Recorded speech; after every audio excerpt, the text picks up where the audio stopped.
Mr. Speaker, for the opportunity to contribute to the debate on the budget policy. Mr. Speaker, indeed, we are in a crisis situation, and there's a need for us to acknowledge the fact that we need to do things differently this time around. If indeed we want to get out of this situation in which we find ourselves. Mr. Speaker, unfortunately, going through the budget, one could see that this budget is not different from the times that we describe as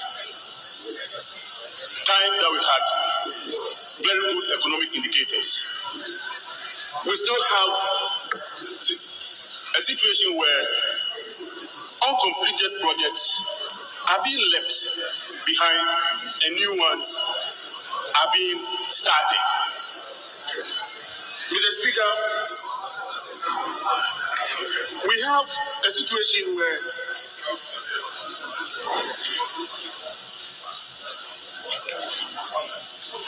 projects that were started by the previous government, and it is 6 years now, they are still wallowing in the bush. And I was expecting that the education minister would be here so that I talk about some of these things. Mr. Speaker, all these contribute to the situation in which we find ourselves. Because we have spent a lot of money on these projects. For example, if you come to my constituency, Mr. Speaker, asphalt overlay started in 2015 late. It got to a point and the project was left to deteriorate.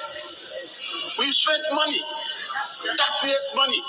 Today we want us to pay more taxes.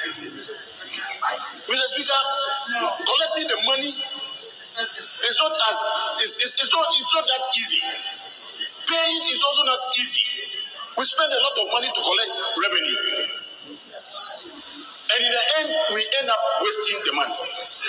Mr. Speaker, as I said, the crisis in which we find ourselves today requires that we sit down and change our ways. Mr. Speaker, today, the problem we have is ability to feed ourselves.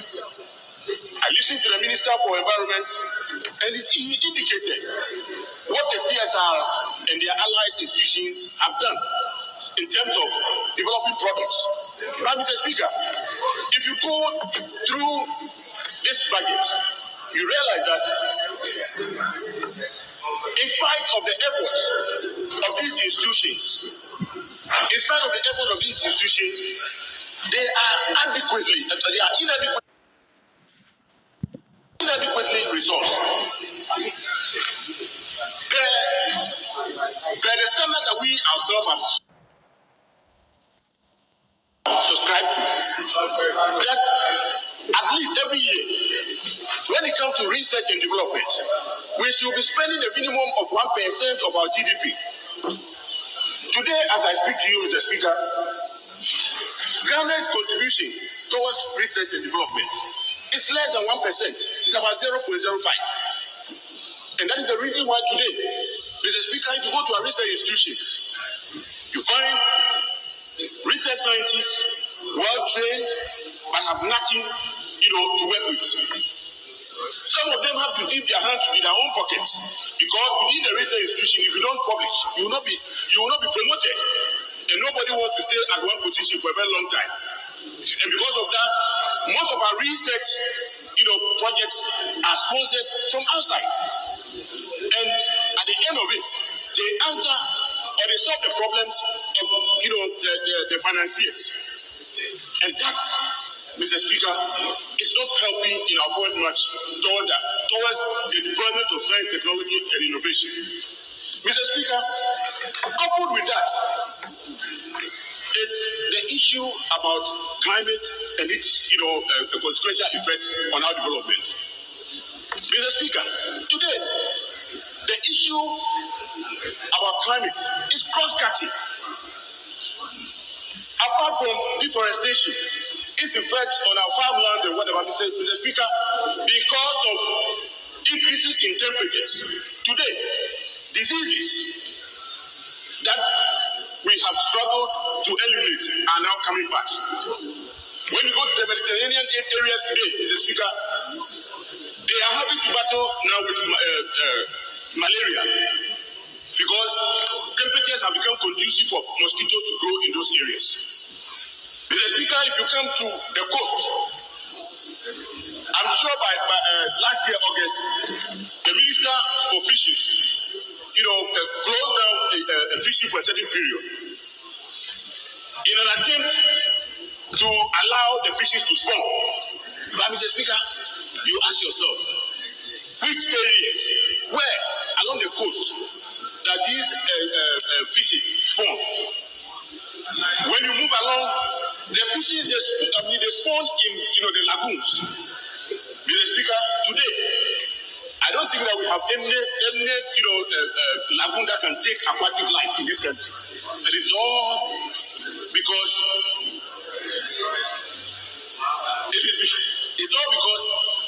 of the activities of the good people of this country, which is impacting negatively on our environment. Mr. Speaker, when you go through the budget, you realize that government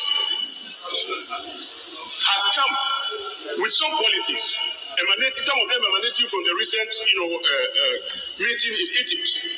But Mr. Speaker, these policies cannot be effectively implemented if we do not come up with climate laws in this country. Mr. Speaker, other African countries have come out with a law that govern climate action. We need to immediately, Mr. Speaker, do that because, as I said earlier on, climate effect is cross-cutting. And there is a need, in fact, there will be the need for some ministries and departments to really work together. And laws must compel them. When the minister was speaking, he mentioned, what Messi is doing with land. We want to see more of that. And for it to really, happen, Mr. Speaker, I implore on government to come to this house with the enabling legal framework so that we can have laws that govern, climate, spending, climate activities. And Mr. Speaker, with that, I believe that we will be able to navigate the situation we find ourselves now. Mr. Speaker, as I get close to my concluding remarks, Mr. Speaker, aside drafting laws, there is a need, Mr. Speaker, for us to mainstream climate activities in, our policies, education, health, all the all our ministries must, in a way, be whipped to take advantage of the situation we find ourselves in, because the Speaker, after all, we have succeeded in getting the developed countries to pledge their support towards, assisting us through various, financing programs. And I believe that we also need to prepare ourselves. We need to prepare ourselves and that is the reason why we need seriously to take education seriously, capacity building. All ministers, all the ministries must take advantage. We should not continue, the way we see the climate activities as, we see them in isolation. The Speaker, they cut across. And that's the reason why we must all come on board so that we can have effective, handling of climate actions in this country. With that, Mr. Speaker, I thank you. And to remind the Finance Minister, he's not here, that when you come to the Eastern region, the eastern part of Eastern region is also part of Eastern region. The eastern part of Eastern region is also part of Eastern region. The asphalting that is going